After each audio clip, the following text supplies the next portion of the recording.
Welcome to the Grit Growth Podcast. Commit to conquer, lead your life, leave a legacy, gather your grit, and let's get after it. What's up, guys? Good afternoon. James! How y'all doing? Excellent. How are you doing? Wow. I like the studio, if you will. Yeah, man. The home office / podcast studio Like that. / storage, hunting and fishing closet. Catch all. It's awesome. How you guys doing?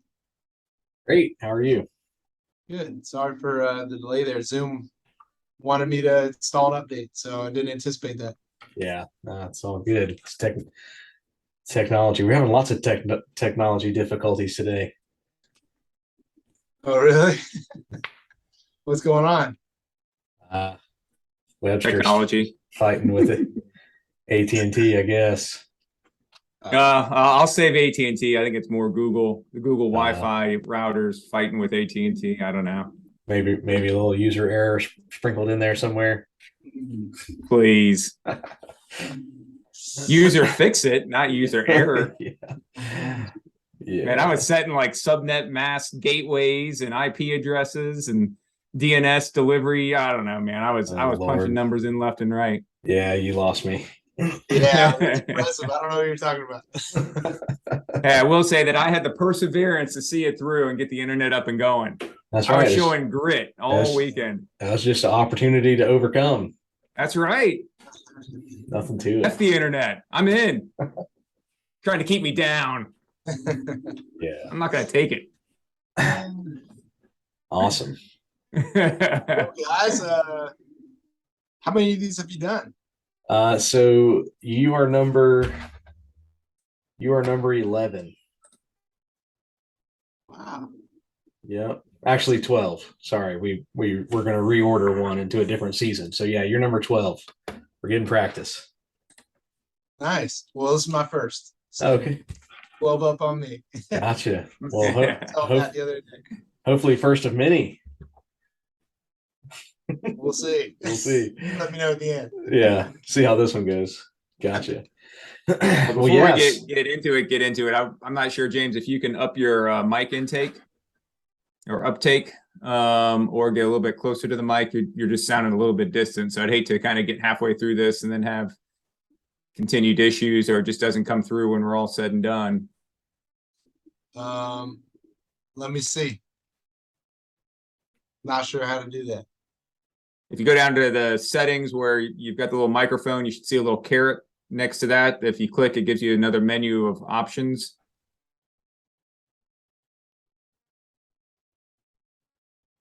And then you can go to microphone, and then it should, or what do you go after that? Audio settings, and you can look at your mic input level.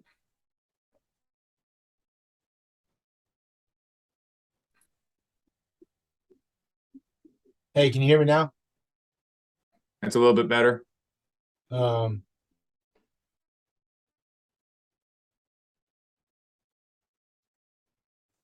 don't know. Do you guys know anything about the settings on Zoom? How I would do that? I'm on the kind of the audio page here. So if you look at do you see audio settings, or is that where you're at? Yeah, that's where I'm at. Okay.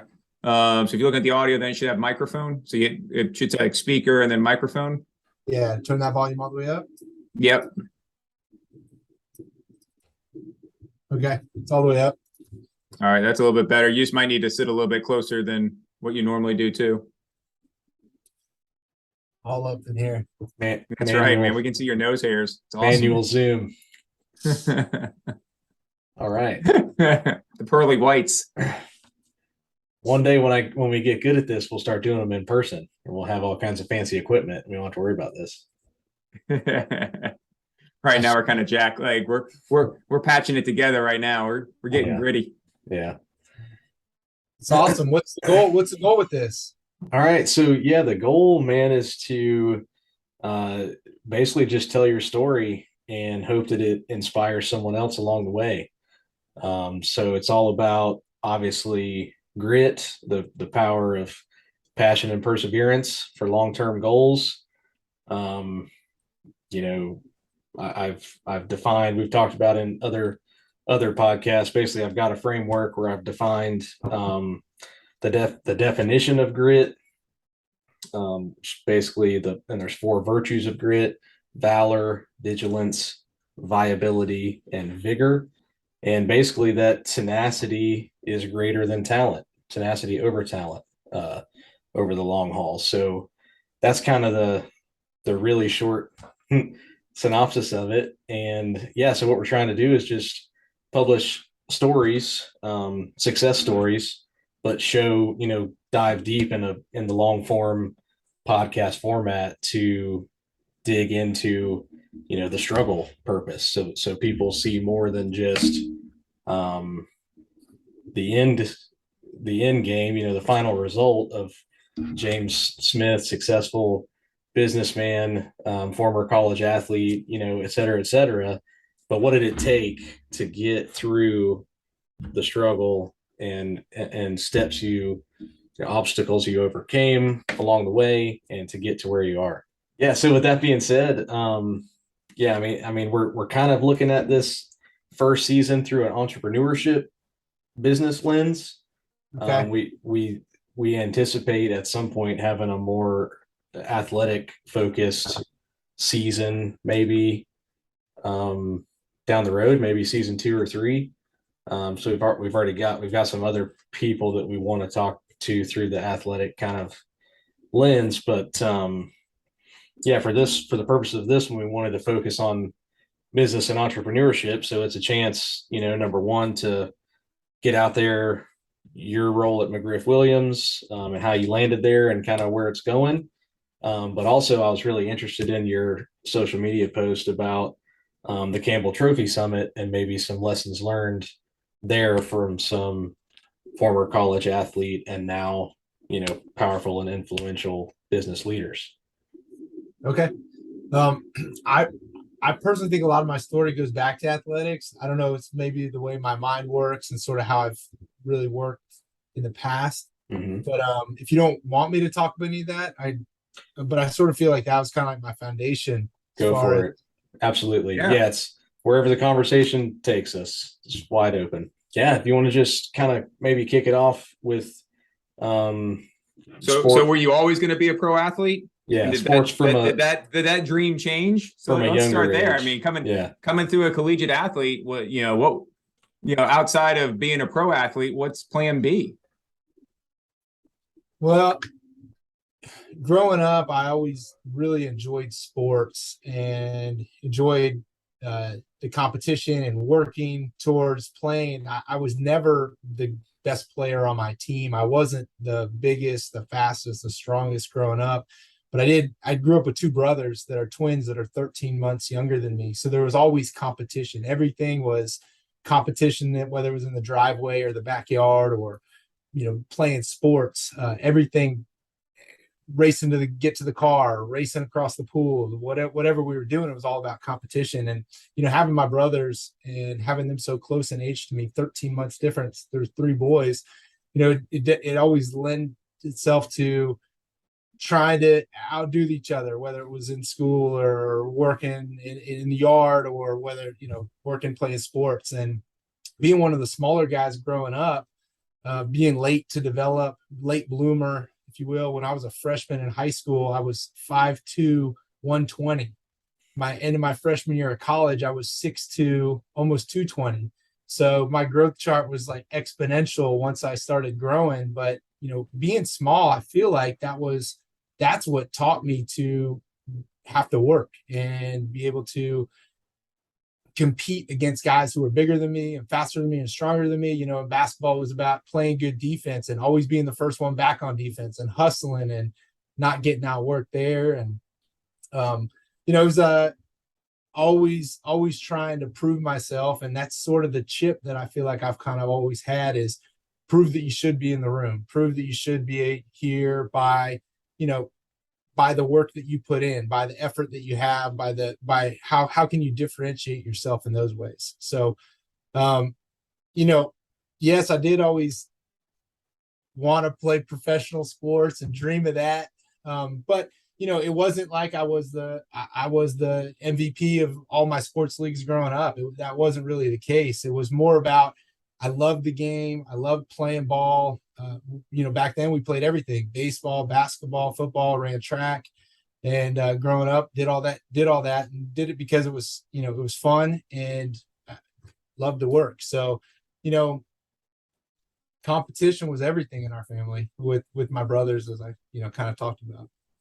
You talk about not being the best and having to work harder than everyone else. I mean, that's exactly one little piece of the message that I'm trying to get out there. It's that you weren't born with it. You had to work at it. I think way too many people look at somebody who's already got it and think that they were born with it and they didn't have to work at it. So that's perfect. That's exactly what I'm. So how did that translate into the business world? Because you were sales for a while, yeah, and then started a business and working now back in the insurance kind of industry, sales, etc. Yeah. So I guess, thinking about the progression of where I've been throughout my career, I've always kind of gone back to, I walked on at the University of Florida, and in that walk-on process, I was not offered any scholarships. My best offer was to University of Delaware, and I thought I could play with the big boys at the University of Florida, but no one else in the room thought I should be there, or they would have given us a scholarship. So we always called it the walk-on mentality, and having that, prove yourself every single day. So, I've taken that to my life after ball, taken that to my sales roles, which is a total experience of, you get told no way more than you get told yes, and just getting, being able to get back up and not letting it phase you, and not really worrying about that outcome, but knowing that you're doing the right things. You're trying to help people. You're putting in the work and the effort and doing the right things so that, the results will take care of themselves in those sales roles. So, I mean, the days sometimes are difficult when you get told no, and but looking back, it's like, I've been told way worse than my football coaches.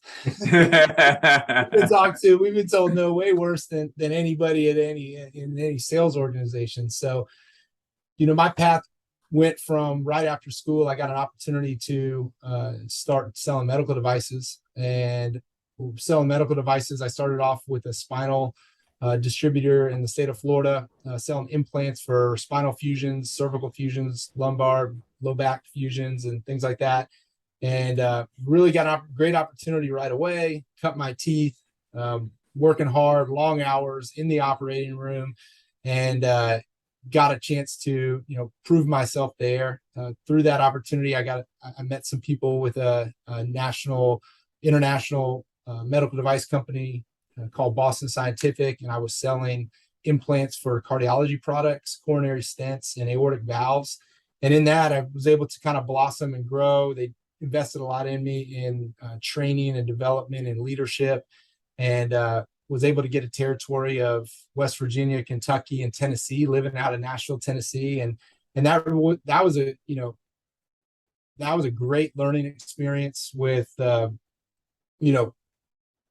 leadership, working with people, different personalities on our team, and then kind of leading towards a common goal.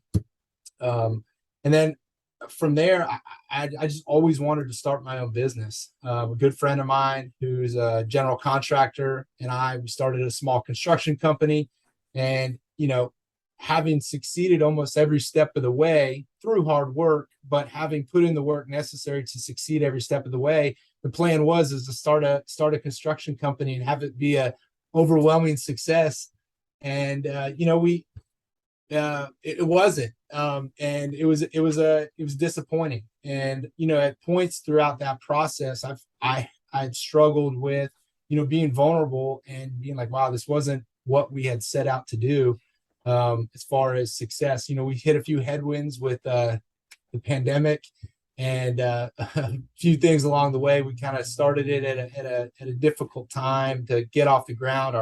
We weren't able to get our runway off the ground with our cash flow and things like that. But through that, it opened my eyes to a lot of different opportunities of what I learned in that organization. Starting that organization, I learned a lot about business formation and all the things necessary, from HR to the accounting to the finance to the insurance, and all the different things necessary to start a business. And because that was all on my side. My partner was the construction guy and I was the business guy. And so all those things sort of fell on my shoulders, and really was able to learn a lot through that experience. Getting knocked down, trying to make it work all different ways. Ended up, through that experience, getting an opportunity, taking the relationships and the skill sets and the opportunities that I had running my own business. Now I work with business owners selling commercial business insurance. So working with a lot of the same guys and people that I was working with before, that, they're the business owners, and I'm sort of sitting on the same side of the table as them, helping them protect their business through risk management and safety and business insurance strategies. So, I look back, and not everything, life's not linear for sure. Going from medical device to construction and now insurance, and, looking from the outside, it doesn't seem to, might not seem to make much sense, but I feel like the skill sets that I've picked up along the way in sales and sales leadership, and then business formation and business development with the construction company, and now in insurance, everything kind of plays off of each other. And I'm, in a spot now where I feel like everything is kind of, the pieces are coming together for a great career in insurance. That's awesome.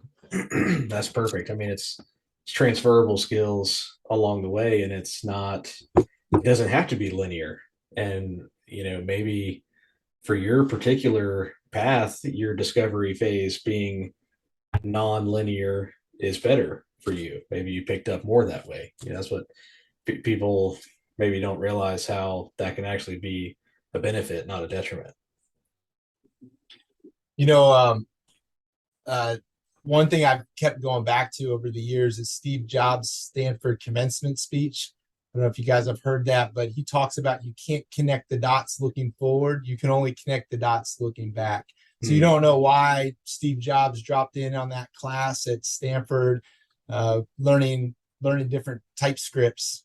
And when he created the iPhone, he was able to take those artistic things and put them into the iPhone. And, looking back, he's able to do that. And I feel the same way with my life, being a walk-on, going into sales leadership, and then, starting a business, everything, you pick up little things along the way that, that end up helping you out.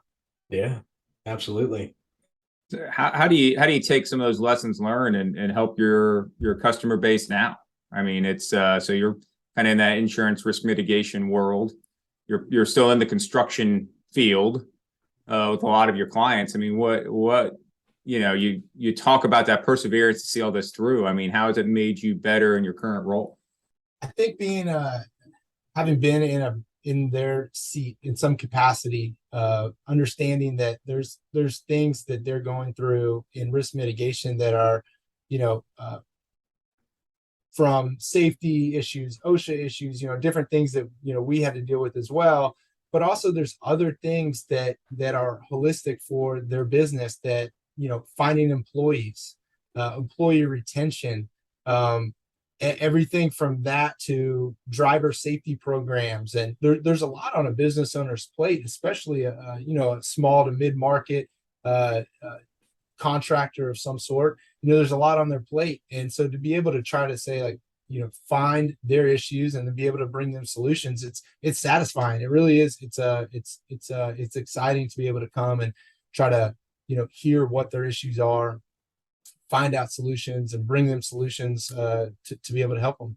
So, everybody's business is in a different stage, whether, startup or been, around and been able to be productive for a long time, but everybody's having different issues. And to be able to, like, sit down and really dive in with that business owner is been very fulfilling and exciting.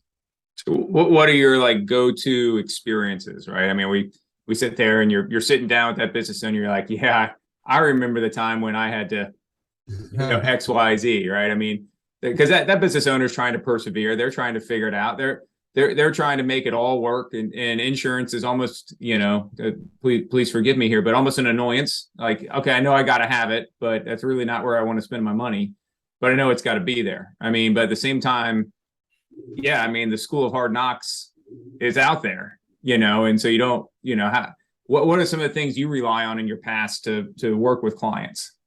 It seems like the guys who don't appreciate insurance, there seems to be more business owners that, understand that they have worked really hard to build what they own, what they have. And they spent more time there probably with their family over the last 15, 20, 25 years.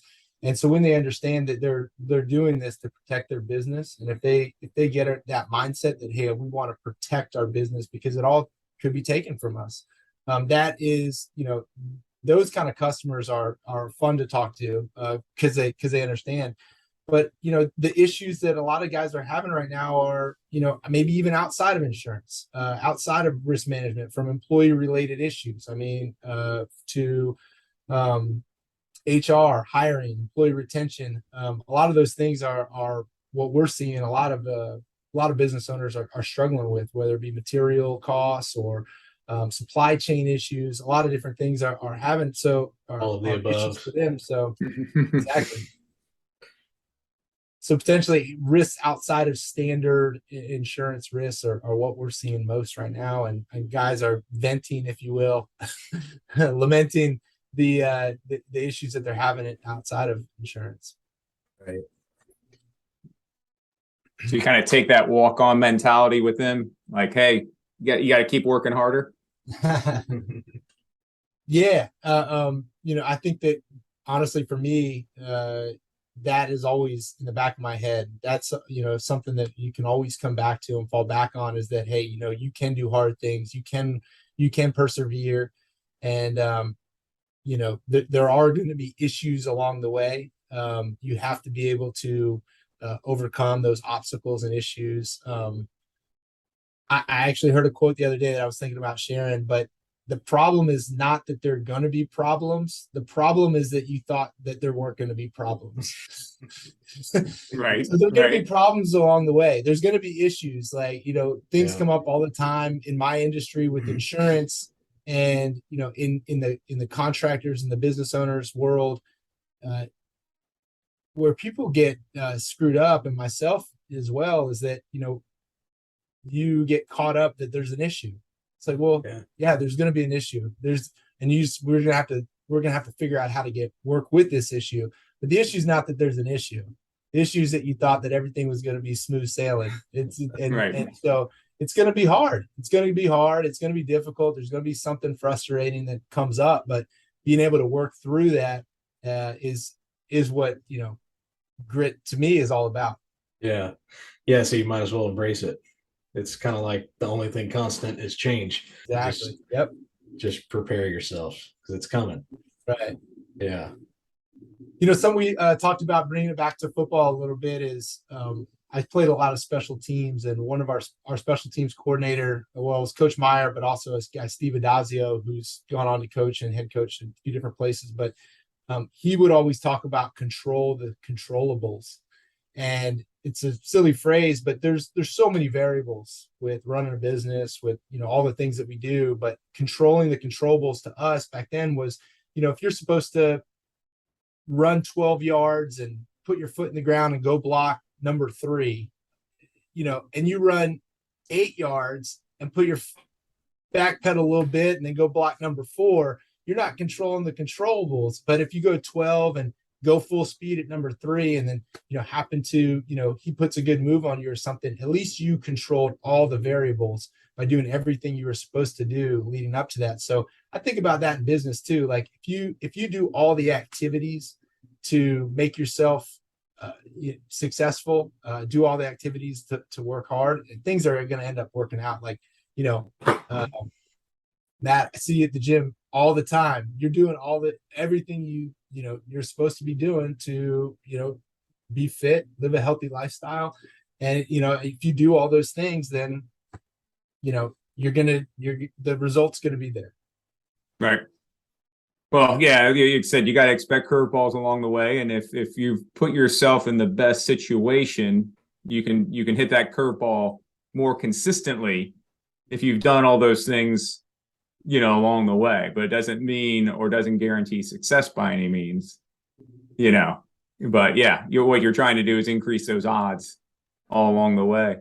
Right. Let me ask you, when you got to that decision point for you between kind of in Nashville, kind of you got some family going, but then you make this jump into the entrepreneurial life.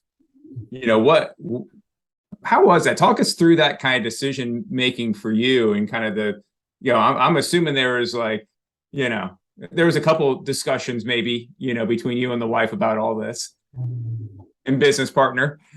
I've always thought about taking chances, wanting to be entrepreneurial, and betting on myself.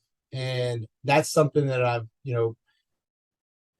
going up to the University of Florida as a senior in high school and delivering VHS tapes to everybody in the office and telling them that I wanted to be a Gator, walking up to Coach Zook after a track meet in high school because his daughter was on our track team and telling him I wanted to go play for him.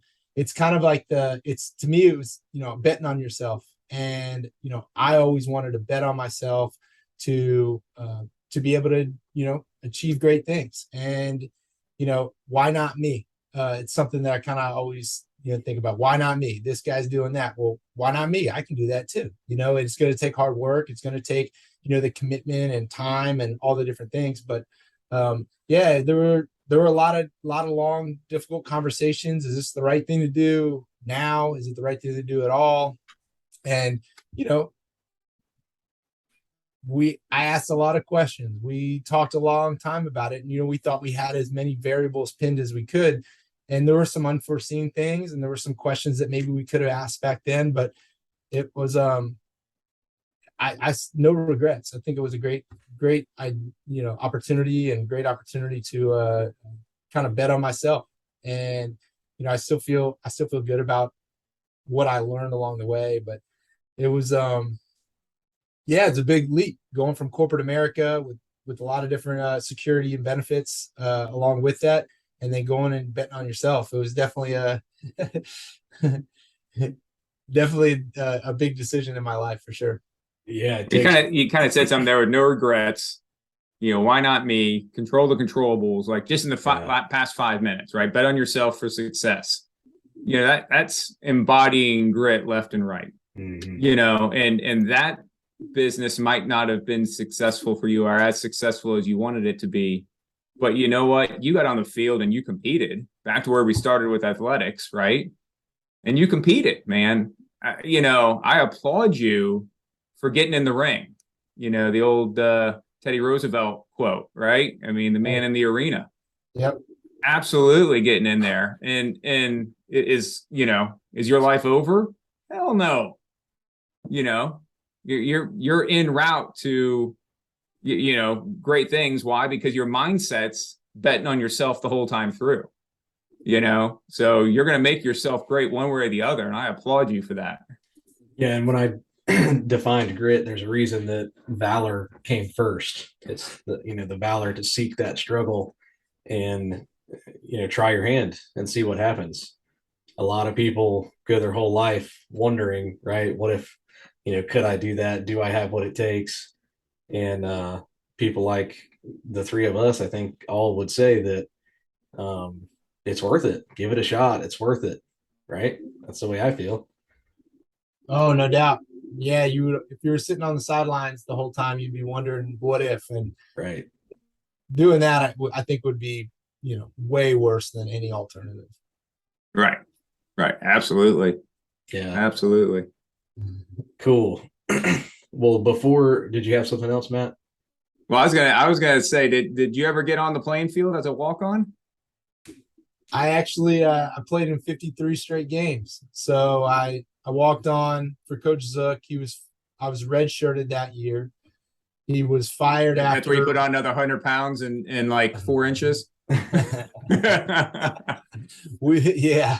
I definitely play. I had grit in the weight room. How about that? I was in the weight room, so I was a weight room guy for sure, and I definitely got accused of that, and training and stuff like that. But which I would still enjoy to do. But I was redshirted for Coach Zook, and I went to college as kind of an undersized linebacker, strong safety type, but I could long snap, and that sort of was my niche to get on the field.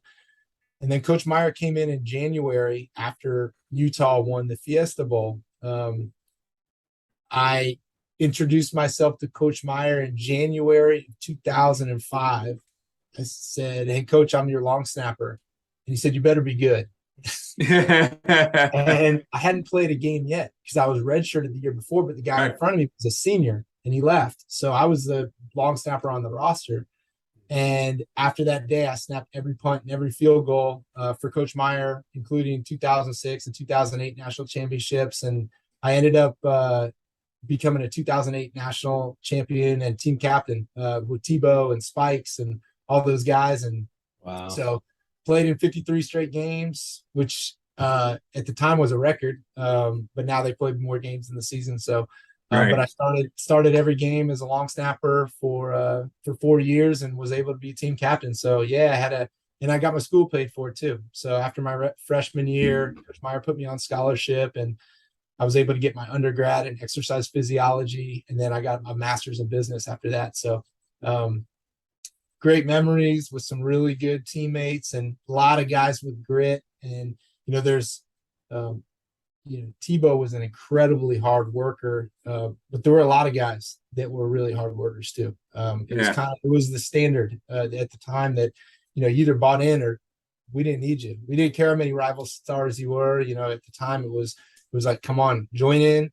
We're making room for you. Let's go. Let's do this all together. And there were a lot of players that had that grit, had the tenacity to work hard. So yeah. So when you walked on, did you figure you're going to have 53 starts? To be completely honest, the stars really aligned. I mean, I worked really hard, but the stars aligned as far as, people.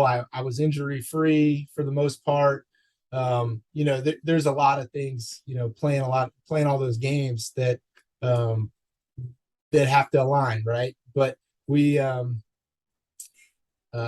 it was a dream come true. I'm a hometown kid. I'm from Gainesville, went to Buchholz High School and ended up getting a chance to play at the University of Florida. Absolutely was a dream come true for sure. I mean, what I heard is that you adapted yourself with the long snapping, right? You found a talent no one else really had out there. You then got really proficient at it. And then you walked in with the confidence that said, guess what, Coach? I'm your long snapper. Like you didn't leave a doubt in his mind. You're like, there's not a choice, right? Right? That walk-on mentality, man. So you take that to any portion of life, right? Look for the niche that you can find. Be the best at what you can be. Control your controllables, and come in with the confidence that you can make it happen. That's awesome, man. Yeah, it was an incredible time, and honestly, it was I ended up signing a free agent contract with the Cincinnati Bengals and then Buffalo Bills. Then never played on a Sunday, but had the opportunity to do that, which was just beyond my expectations, and it was a great time. So yeah, being able to do that and then try to find ways to help the team in any way possible. I ended up getting to be on kickoff and kickoff return and other special teams as well, and had a lot of fun doing it. So yeah. You're one of those headhunters, weren't you? You're just going down there to knock heads. That's frowned upon now. Oh yeah, sorry. Yeah, that's awesome. Do you remember? I think you had some overlap with the guy I met last week, Patrick Carr. Does that name sound familiar? He was a walk-on. Yeah, Patrick Carr. Yeah, he was a walk-on too. I think you guys overlapped a couple years, but anyway, he's got a podcast too. He interviews blue collar construction startup people. Basically, it's Blue Collar Media Group.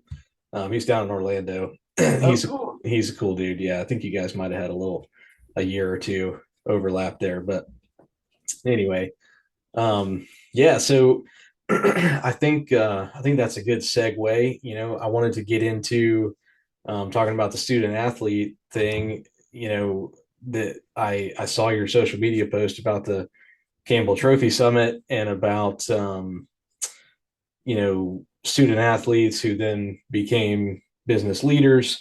And I know, it had to be a amazing event, I'm sure, and I can only imagine the power and influence and like just caliber of people that were in the room. So I don't know if there's any like gritty anecdotes that stick out in your mind or lessons learned or anything that you could just share with us, that's inspirational or maybe could inspire somebody to take that leap of faith or trust in themselves like you did.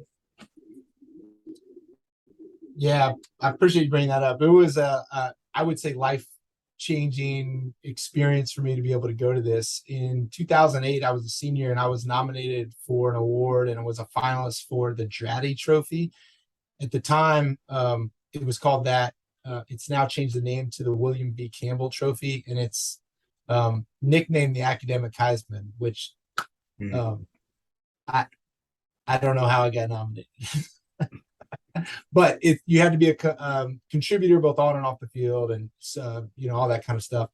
But this it was a Campbell Trophy Summit where all former finalists were able to come out to this summit, and they had a all-star lineup from Condoleezza Rice to Oliver Luck, just so many great people. Sam Acho, who's on some of the ESPN broadcasts and things like that, come and it was essentially TED Talk after TED Talk. Executives from Apple and Google and different Silicon Valley type executives, because this William V. Campbell, who the trophy is now named after, was a coach for the Silicon Valley type executives.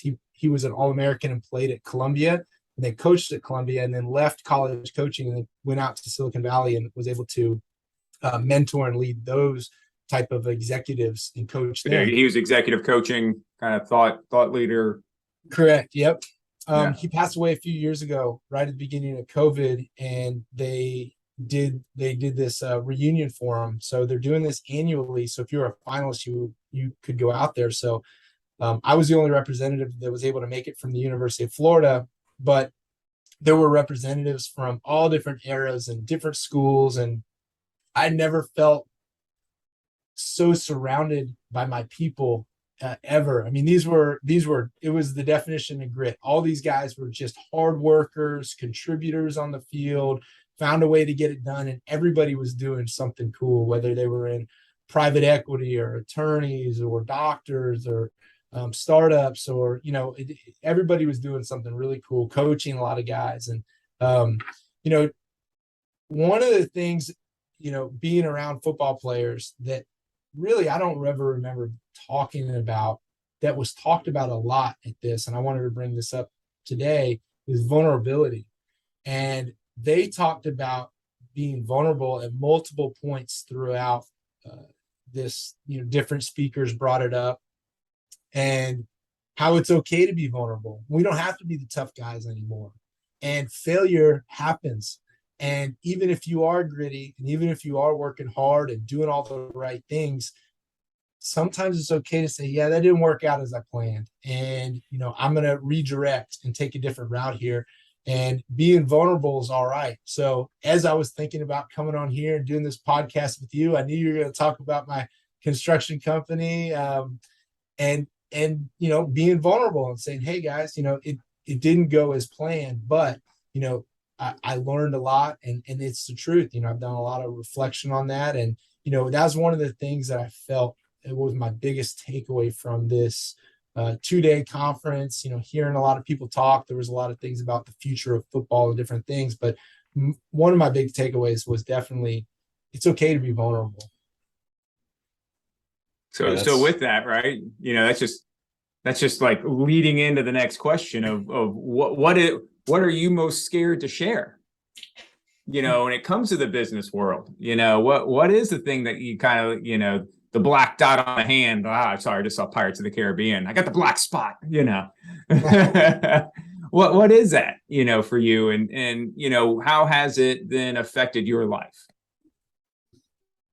Well, I think for me, having been relatively successful or being able to find a way to have things work out, whether it was walking on and being able to play and making it, to the next level. And then, in my sales career with medical device, making president's clubs and sales leadership and moving along through that sort of trajectory, moving on to a new world in the construction industry, and, not having it be that overwhelming success, that has been the thing that's kind of, I've had to be most vulnerable about, had to confront it head on. There was, and then, being able to talk about it to mentors, to friends, and then be able to learn from it. Those are, that has then allowed me to take the next step in my career and build on those things instead of, hiding from it, running away from it, or not diving in, not really learning from it. It's been a learning experience because I have been vulnerable with it. Was mentoring? What was that? Go ahead, Carson. I was going to say, was mentoring, was there any one mentor in particular that really helped you get through that? Was mentoring from people you look up to and respect, was that a big part of being able to get through that and turn the page and turn a new leaf and find something new to go chase after?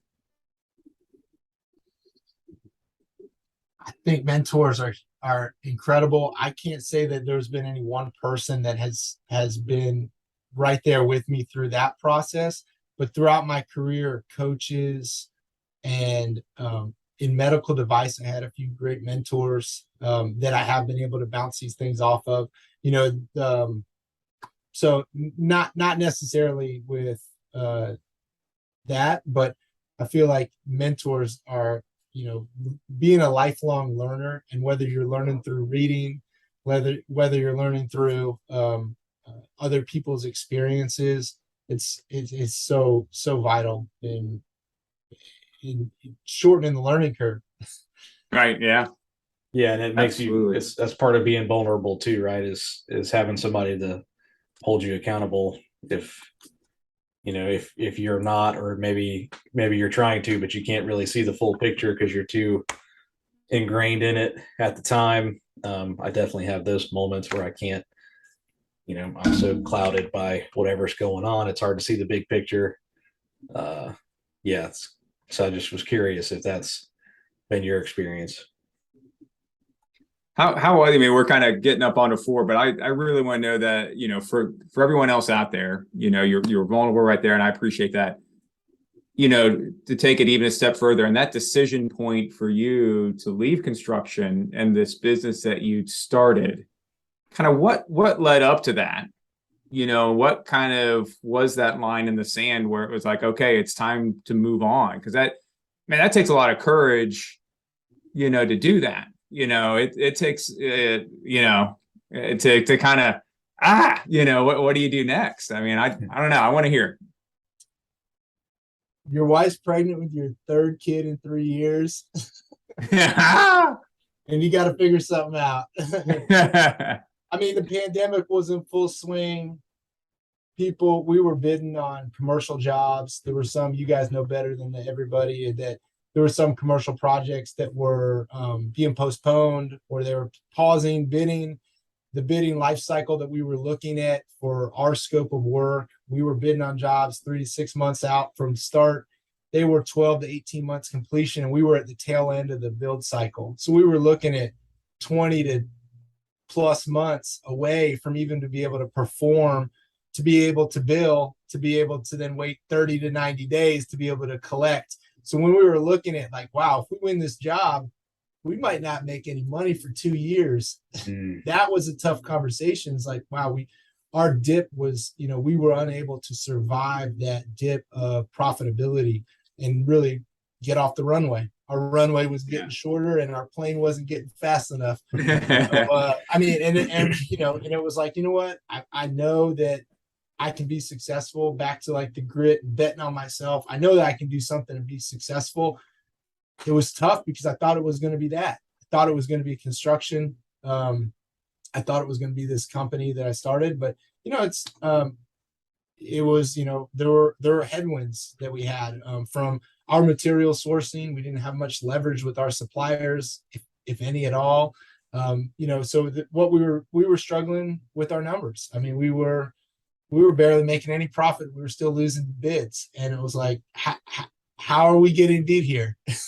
Right. It was, we were, it came to the point where it's like, wow, this is it's a tough decision, but the greatest thing that we learned a lot along the way. But we signed an operating agreement, my partner and I, and ended up having a very, very easy split. I just sold my shares to him, and that was a learning experience in it as well. We went in as friends and we left as friends, which was awesome. The greatest thing of the whole business, really, besides the learning, is that left with a friend and that I started with. So it was wasn't ideal. I don't know. It wasn't ideal. Well, I feel like I have a lot of people that have looked out for me along the way, and one of them being who I now work for. I've known these people for a long time, and they've always looked out for me and wanted to help me and see me succeed. So they're giving me a great opportunity to learn and grow within their organization. Awesome.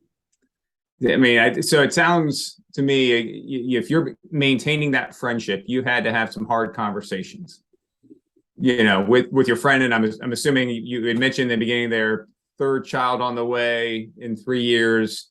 There's probably some conversations there with, your spouse kind of going, okay, what are we doing here? And I guess I commend you for having those, because so many people today shy away from those hard conversations. But the only way you got through all this is probably because you had some of those really hard conversations with people that you love and that are friends and life partners, and more than not just your spouse, but best friends and people that you've known. How did that go? How did you tackle those conversations? If someone out there right now is going, if I just ignore it, it'll go away. What do you tell them? Having a hard conversation never gets easier. So you might as well have it sooner. It never gets easier. It's, my wife and I talk about that all the time. If someone invites us to, if family invites us to a holiday party or something like that, and it doesn't get easier waiting 2 weeks to tell them that we don't want to go. Right. Might as well tell them right now. So, I think just being respectful, knowing that deep down you have respect for the other person that you're talking to, being able to, communicate in a way that, you're not getting emotional with it is, the most ideal way to do it, I believe, is, having objective, direct conversations, especially when it's a business conversation, is, no one gets their feelings hurt. It's like, this is, we got to talk about these things and figure out a solution to get them done. Awesome. Yeah, that's the that real raw struggle right there that you went through. That's what's so important to share. It's not for people to expect that they're going to start a business or even stay in the current role that they're at. It's not all butterflies and rainbows either way. So you just got to embrace it, get ready, pull your big boy pants up and get after it. That's right. Yeah, no doubt. It's I think that's one of the things I like the most about my job now, is because I talk to different business every day, people who have gone and started and been very successful running and starting a business, knowing that they've gone through those hard conversations and they've been able to overcome.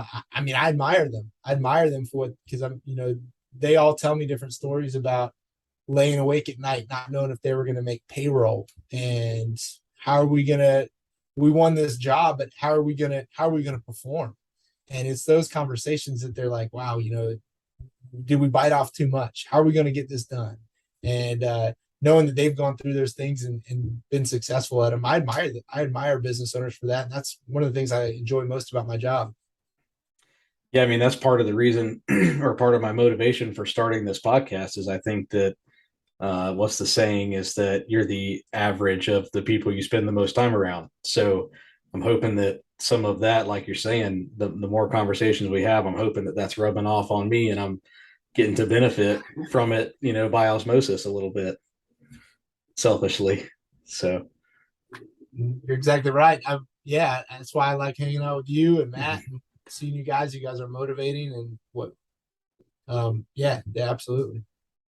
Yeah. Awesome. Okay. Well, man, I want to be respectful of your time. We're almost out of time. I really appreciate you coming on board. It looks like we lost Matt for some reason, but anyway, so yeah, that was great. I think it was perfect. I think people will definitely get value from it. Next time you talk to Tebow, put in the good word for us on the podcast because his invite's going out soon based on this conversation. So, keep me in the loop on that one. All right, I'll see what I can do. Okay. All right. Well, yeah, man, I really appreciate it. Thank you for listening to the Grit Growth Podcast with host Carson Stefanelli and Matt Webster. We sincerely hope you were inspired by the interview and found at least one useful tool or tactic to implement in your own life. Now, level up by taking immediate action. Apply one lesson learned to your life as soon as possible to make sure it sticks. Post it and tag us to increase accountability. You can join the Grit Growth movement to restore American grit to its former glory by building an unprecedented force of conquerors, both in business and in life, at www.gritgrowth.org and wherever you're active on the socials. Please also drop a rating and review on your podcast app, as it goes a long way in helping the movement gain traction. Now, don't let this inspiration go to waste. Commit to conquer. Lead your life. Leave a legacy. Gather your grit and go get after it.